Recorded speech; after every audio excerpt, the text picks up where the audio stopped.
Hazzas and Morphas is the 6th boss of the Sunken Temple Raid in World of Warcraft Season of Discovery Phase 3.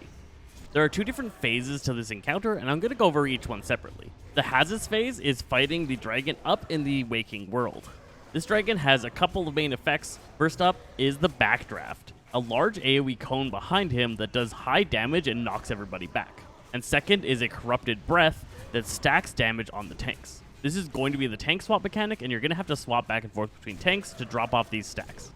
Dreamer's Lament is a massive dot that goes across the party. Healers need to be ready for this to go out and be spamming healing on everyone to keep them up through the massive damage that this deals. At 80% health, the boss is going to cast Animate Flames, which is going to create all these small fire elementals. These need to be grouped up and damaged down rather quickly while still having the boss face away from the group. When those fire elementals die, they leave patches of flames on the ground. Just a few seconds after summoning these fire elementals, Hazzas is going to cast Lucid Dreaming, which is going to put all players to sleep.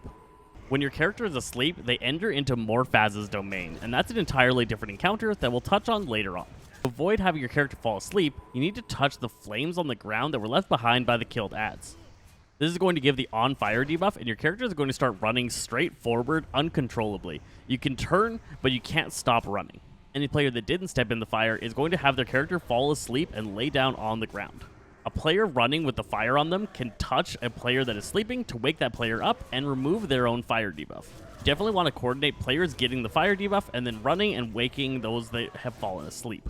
You want all of your players in the same phase to make healing and damage checks more reasonable throughout this encounter. You might not want all of your healers to get the flame debuff, and instead let a couple of your healers fall asleep and then let other players run into them to wake them up. This is going to be because as long as you have the on fire debuff, you're going to be running in a straight forward, and you can't stop to cast heals. You're going to want some healers ready to be quickly picked up, awakened, and get everybody topped back off. After the flame effect is going to go back to the same phase 1 mechanics. You're dealing with the breath and the knockback, as well as the massive dot. If you take too long, it is possible for this boss to cast the Animate Flame and the Lucid Dreaming once more, but for the most part, groups that are getting this far in the raid should be able to get this boss down before they do a second cast. Now at 30% health, all players get put to sleep and go down into the Morphaz realm.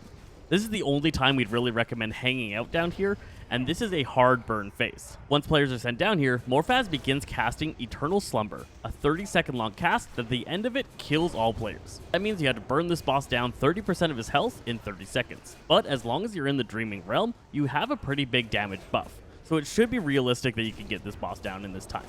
Other than Eternal Slumber cast, there are constantly falling rocks effects. Watch out for these on the ground and stay away from them. They're a huge amount of damage, and it's going to be really stressful for your healers already, keeping everybody up and alive. Burn down Morphaz in the Dream Realm, and it should be a pretty easy encounter to take down. I hope this guide helped you out. I'm Zesty Fresh Hazzas Games, and we'll catch you guys next time.